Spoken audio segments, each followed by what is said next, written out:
Welcome to today's podcast episode, specially crafted to inspire and empower women leaders and entrepreneurs. We have a remarkable guest joining us, Roberta Matuson, a seasoned expert in finding, hiring, growing, and retaining top talent. Roberta's own journey as a former executive has given her invaluable insights into what it takes to succeed as a woman in leadership. Today, she shares her wisdom with a particular focus on inspiring women leaders and entrepreneurs like you. Whether you're already leading or embarking on your entrepreneurial journey, this episode is designed to provide you with practical guidance and ignite your inspiration. Roberta's experience working with renowned companies will help you understand how to create a workplace culture that attracts and retains exceptional talent, while also breaking down barriers and fostering your own success. Get ready to unleash your full potential as we embark on this empowering conversation with Roberta Matuson. Together, let's redefine success, overcome obstacles, and pave the way to greatness as women leaders and entrepreneurs. Roberta, I am so excited to have you on this podcast. It is such a pleasure to meet someone like yourself who is a coach, an entrepreneur, a woman leader in your field. And I really want to dive deeper into your story. First, my question is, what drives you? What is your passion? And why are you doing what you're doing today? That's a great question. And thanks so much for even inviting me to have this discussion. What really drives me is my story. And my story is that when I was 24 years old, I went into work one day only to find out that my boss had been fired. And she was fired the night before. And I did what I thought any other 24-year-old would do. I asked for her job, and I actually got it. And I was suddenly in charge. All of a sudden, I was tossed into management with little more than a prayer. And at 24 years old, I pretty much thought I knew it all. And, fast forward 6 years, I got taken out by a wave I never saw coming. And so, I learned so many lessons along the way. And I thought over the years, I've learned a lot more. And I just keep thinking nobody should have to go through what I went through. So if I can help them through, when I work as an executive coach, helping them get to where they want to go rapidly. As you know, I've written, 6 books with a 7th on the way. So anything I can do to really help people make sure that they avoid some of those booby traps that I fell into. And that's what keeps me going. That's such a powerful way of going, like handling like all the mess, you could say, of being a lot of people being fired and trying to figure out, what do I do from here? Should I, find a new job, or should I, get that position? What gave you that clarity to ask for that position, even at the age of 24 years old? Because in my head, I'm thinking some people might be scared of like even asking for that, especially if there's so many people being fired everywhere.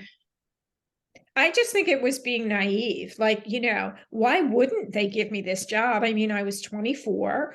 I had a degree in human resources. I had, 2 years of experience. Why wouldn't they make me a director? Wow. Why wouldn't I get a corner office and a dedicated parking spot, like right by the door? Like, why wouldn't they? And I think that the fact that I never doubted that they would was part of the reason I actually did ask. Wow. So do you think that it's because you had a really great relationship with the people above, or? Absolutely not. Oh, wow. They didn't really know who I was because they worked with my boss, They just saw me as, okay, she can step in here, she can plug this hole. It actually wound up being a win-win because I only had 2 years of experience. I made considerably less than she did, and rightfully so. And in return, they said to me, we'll give you whatever resources you need. You can hire whatever consultants you want. They paid for me to go back to school and get my MBA. So it really was a win-win. And they said, prove you can do it. And I did. And they said, okay, here's the job. I do have a thought though. Why do you think your boss actually got fired in the first place? Well, I did find out later on, and it was for something that her partner did that did not reflect well on her.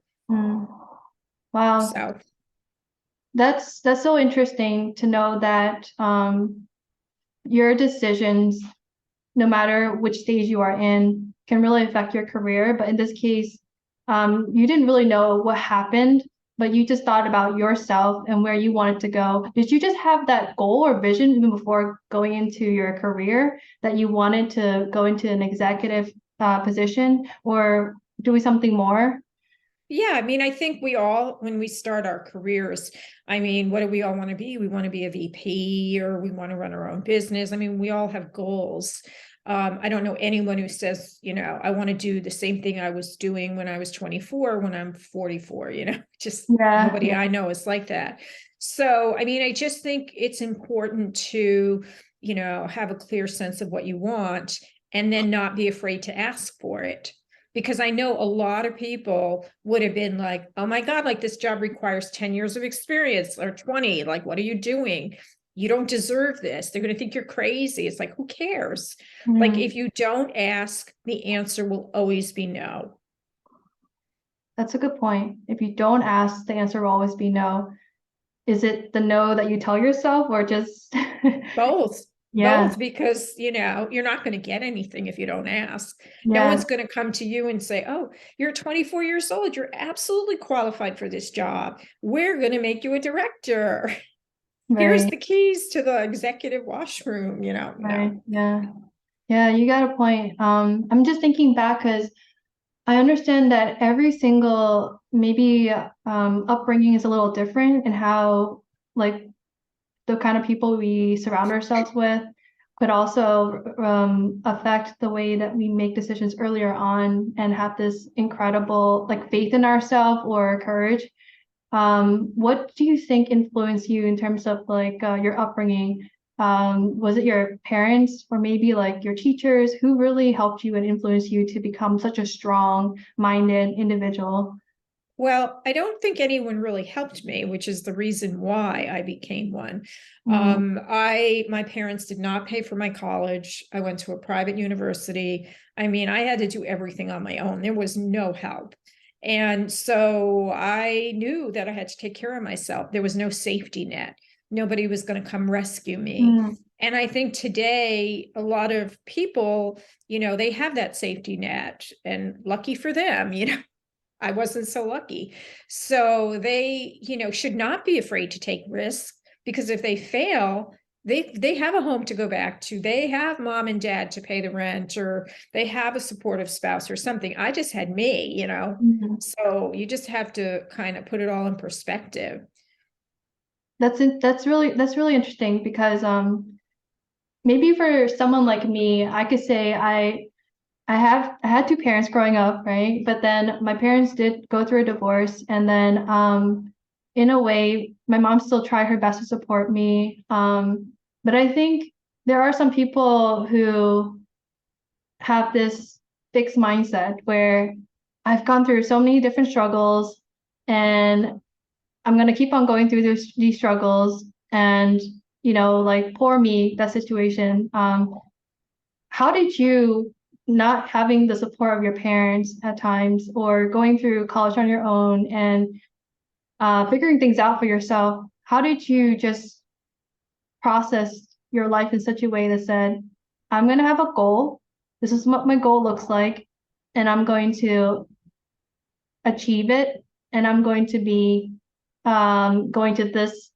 you know, I think you went into like an industry for real estate at the beginning, or yeah. So how did you know that this is where you want to go? That you just say like, I just want to, start making money. Like, how did you think about? Sometimes you don't know, and that's why you have to say yes and be open. So when I took that job, I had just been laid off, and I was laid off from my dream job.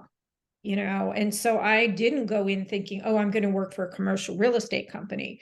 I was living in Houston, and I was in the oil industry, and that was my dream. And I got into the oil industry, which at the time, and may still be the case, was very difficult for women.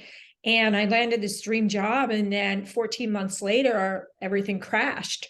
So it's more about, you have to be resilient. And it's funny, I just posted an article today on Forbes on, why you shouldn't wait. So many people, hate to say this, especially women, they're always like, they're waiting for the right time. Like, well, I haven't been in my job that long, so I'm going to wait to ask for that raise. Or, the job says that you need, 5 years of experience. I have 4 years and 10 months. I'm going to wait 2 months, and it's sort of like, you can't wait. You have to look at what you want, and you have to go seize that opportunity, because your boss isn't going to knock on the door and go, oh, like, you're perfect for this job. He or she's going to give it to the person who knocked on their door and said, hey, I want this job. And you need to be that person if that's what you want. Yeah, I'm sure you've heard of there's this syndrome, and I'm like kind of forgetting it, but you might know, where people feel like if they try to do something that they're quote unquote not, or feel like they're not, then they just have this fear that tells them, maybe I shouldn't try it. Maybe it's not for me. But men, on the other hand, like what I was reading research wise, is that they just think of, oh, if I just check off of those few things, let me just try it. But then with women, Yeah. they have other reasons. Why is that? Well, I think you're referring perhaps to the McKinsey study that showed that men are promoted based on potential, and women are promoted based on performance. And, you can be really pissed off and say that's so unfair. When you take a deeper dive into that information, you'll see that men typically, they've got 60 to 70% of the requirements. They're like, man, I'm in. That job's for me. I'm going to go ask for it. Whereas their female counterparts, again, they're looking at the entire list and saying, well, they want this and I only have that, or, oh, you have to have this much experience and I'm lacking that by a month. And so they don't ask. And then they're really ticked off. They're ticked off when their male counterpart gets the job. And I say, too bad. You didn't ask. So why do you think you should have gotten it? And it was really interesting. I was doing a workshop for a major tech company who I'm sure you'd be very familiar with. And I was doing this workshop for women, executive presence for women in tech. And unbeknownst to me, the leader of the group of women that was in the room was taking the course. And, she said people were getting really pissed when I mentioned that study. And she's like, hold on a minute. She said, if I could only tell you how many times a week your male counterparts come into my office and ask me when they are going to get promoted. She said, yet I never hear from any of you. And they were like, and I was like, I rest my case. I have to laugh at that, because that's such a big irony of how much we want things, but then we don't ask for it. And yeah, when we do it, it's almost like our leaders are kind of waiting to see. They are. Yeah. And when they do see the people who are approaching them, they're gonna give them that reward more likely than not, right? So I always go back to the, nobody's shooting at you, right? And in this country, that's been a real problem, because there has been a lot of shots going, right? But the chances of anyone, shooting at you right now are pretty slim.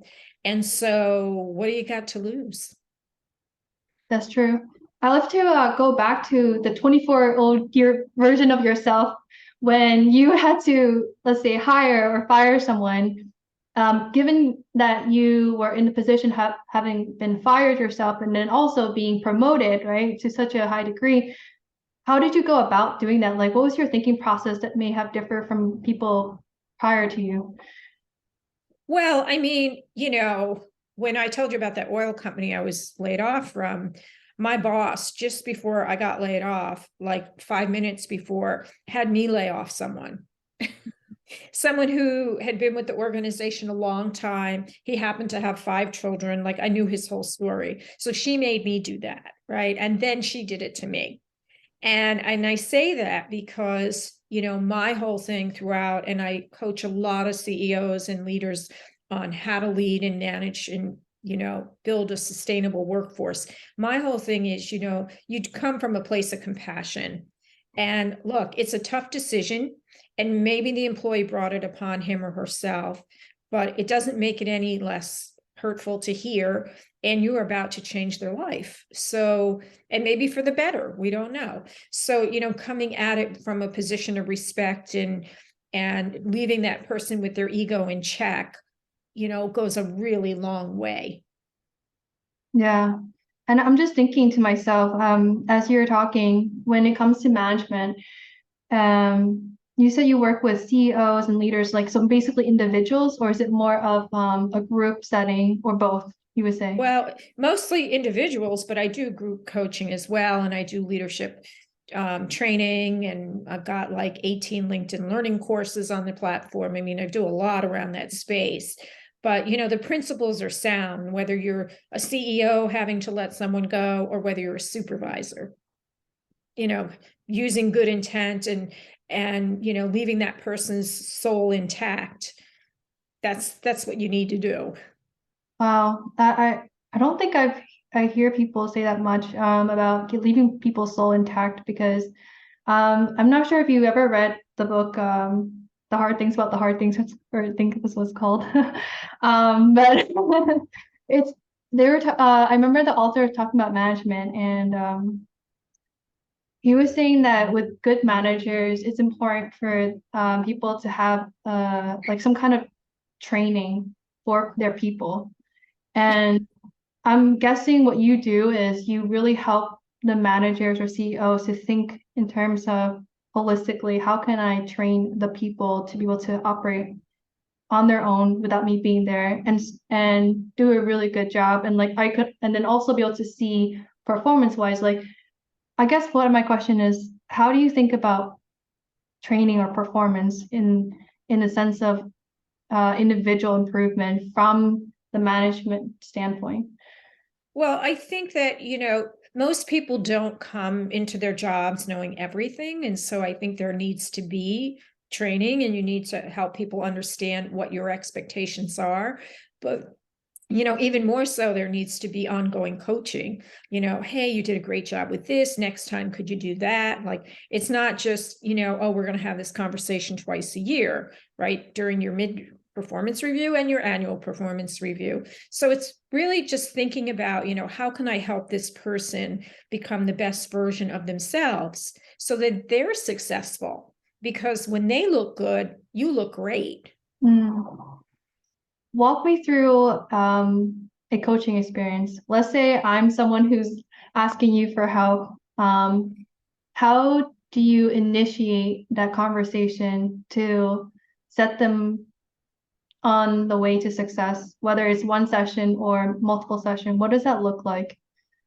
Well, I mean, first I would want to know, what are you looking to achieve as a result of working with a coach? What is one behavior? What is one thing that you think might be getting in your way that you are willing and would like to change? What is the end goal here? It's not, for me to make you feel good. I don't approach coaching like I'm going to be your best friend. I'm going to be completely upfront with you, and I'm going to tell you what you need to know, not everything I know. But most importantly, I'm going to listen. I'm going to listen to hear what it is that you want to accomplish and whether or not you're willing to do the work. Well, Roberta, if I come into you and I say I'm not really sure what my goal is there a way for me to think about that, or most people who come to you have some sense of goals or just issues? Well, there's a reason, right? There's a reason you reach out to someone like a coach. There's a reason. Something's just happened. Or maybe, you went to a family dinner and your cousin was talking about her promotion, and then your other friend just got this great new job. And then you're sort of reflecting, going, man, I've been in this job for 3 years and nothing's happened, right? So there's something going on. You don't just, dial a coach. You don't make that investment both financially and time-wise just because everyone has one. Something has transpired. You've gotten feedback from your boss and they've told you something and you're like, that's not the first time I've heard this. I need to fix this, right? It might be because you recognize that what got you here won't get you there.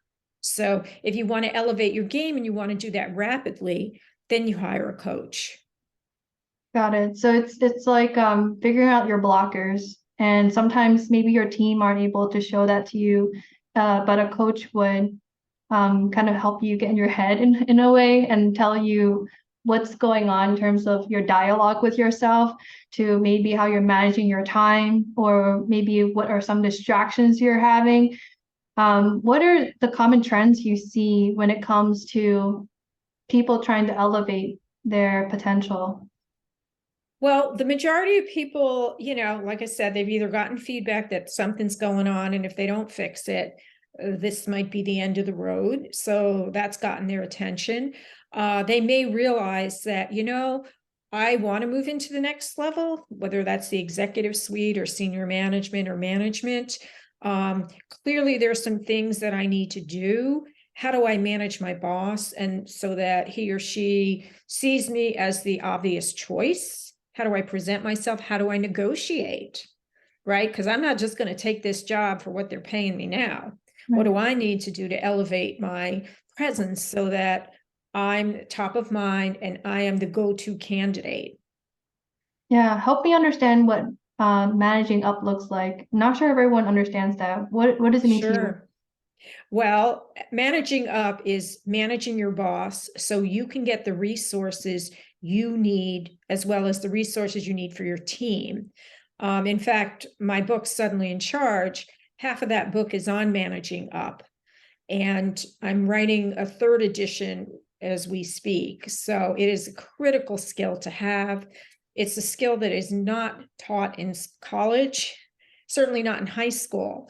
And so it's one that people learn the hard way, which sometimes is a little too late.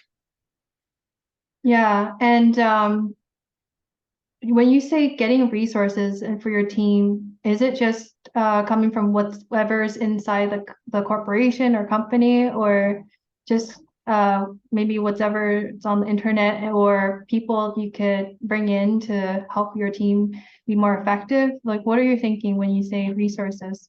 It's anything you need to give your team so they can be more successful. I mean, if you think about it, even if you're not in management and you look around, how is it that some people are always getting like new computers in the office, right? Even though we have a freeze on purchases, or how is it that that woman just got headcount, right? But we have a hiring freeze. Like, I don't get this. Those people know how to manage up. Those people understand the dynamics of office politics, which take place in every organization. And they are getting resources so that when their team has a project, their team can be successful, while you are sitting back waiting for the boss to say, oh, yes, you can have a half a person. That's interesting. I'm thinking being resourceful in a sense of maybe knowing people, maybe knowing the right people who are involved in that kind of political space or realm, right? Because if you have those relationships with people, or just know more or have that connection, you're able to show your team what's possible that maybe they just didn't see before. Let's say if they were new, or they're just so focused in their own department. It is, I think you hit the nail on the head. I mean, managing up is really about building strong relationships up the organization and across, because you never know when your peer one day is going to be your boss. It's like really building out strong relationships and not just sitting at your desk getting your tasks done. Really good point. I want to go back now to your to your journey a little bit. I'm just gonna take a quick look, because to me, you're you have such a great presence online. You have such a great presence of like sharing your story, and in being so focused in writing your books. Not a lot of people can say, I'm gonna write this many book, or I'm gonna go out and speak. I'm gonna go out and share my story. I have such a big heart to give. Like, you show that time and time again. Where are But you I getting think, time? I, Like, I think it goes back to, okay, so for my first book, Suddenly in Charge, right? I mean, I knew I wanted to write a book. So the first book proposal took me 3 years to write, and the book was rejected. I couldn't get an agent. And then the next book proposal took me like 3 weeks to write. And the person that took me on said, now that's a book I can sell, which was then became Suddenly in Charge. But I never, ever, ever thought to myself, well, if they don't take my book, I'm going to self-publish. Like that was never an option. It was either going to be a commercial publisher or I'm not going to do it. The second book, the owner of the publishing house asked me to write. And so each one, I was very clear, like, I'm going to write this book. And if I don't get a book deal, I'm not writing it and I'm not going to self-publish it. So I think it's like being really clear what it is that you want and then going after it and not letting anyone tell you, are you crazy? Why would they give you a book deal?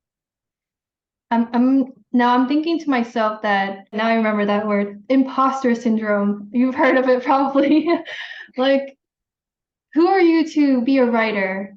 Who are you to, tell the world what you know? Like, Well, what do you know? it's Like, like this. If not me, then who? So mm, I'll give you an example. Yesterday, I recorded my first course for Udemy, and we did it in less than 3 hours in the studio. The director looked at me and he's like, have you done this before? And I said, well, yeah. He said, you are far better than many of the actors that we have filmed. I said, thank you.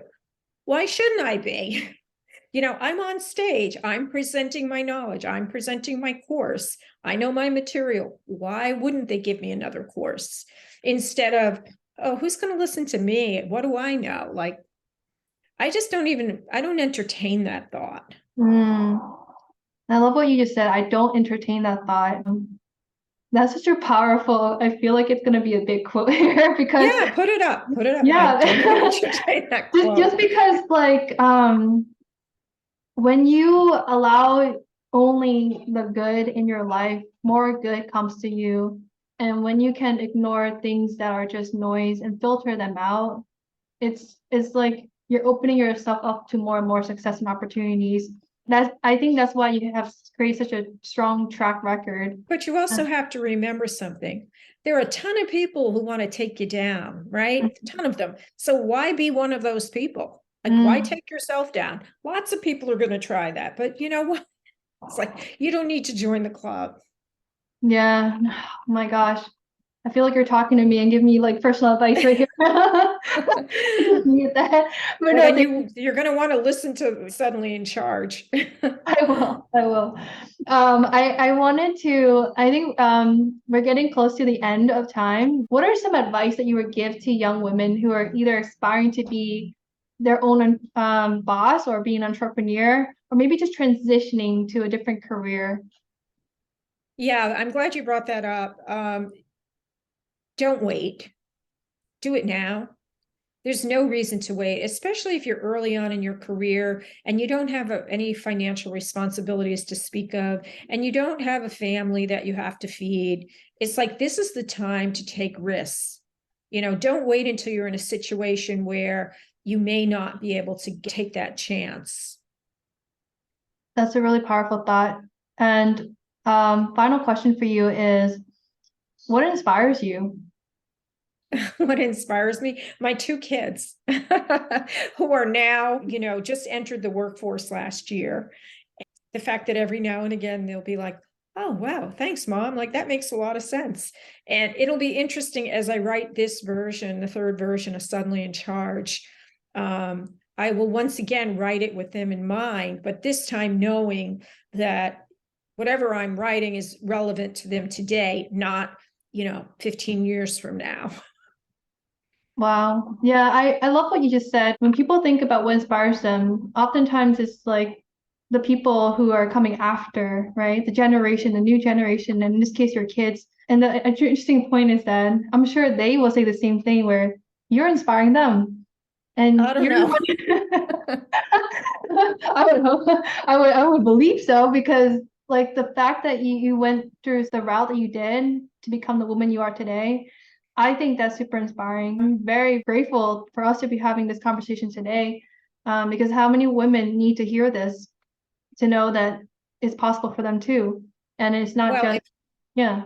yeah, I mean, if anyone who's watching this podcast, if they're interested in coaching or they have a question, they can reach out to me at roberta@matchisonconsulting.com. Just mention the podcast. I'll be happy to help you out as best I can. Yeah. And is there any other place we can reach you? What is a way to get connected? Well, you can also visit my website at matchisonconsulting.com.